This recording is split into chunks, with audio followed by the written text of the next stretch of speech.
Thanks for checking out Scotty's Hobbies. Today we're looking at this 2020 Hyundai Accent. We're going to be doing a very often overlooked maintenance procedure that is very cheap, fast, and super easy. That is the air filter. Here on this vehicle, you're going to have two clips, one right here on the front and another clip on the driver's side.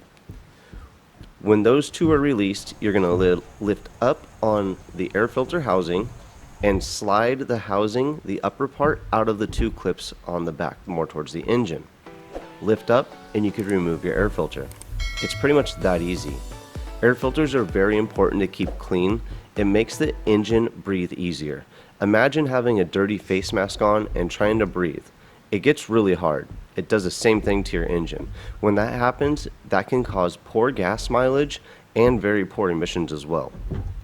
So make sure you keep up on this. Comment below with the year, make, and model of the vehicle this helped you on, and you could find a link in the description to buy an air filter that you need. Thanks for watching. Like, subscribe, and share. I'll see you on the next hopefully helpful video.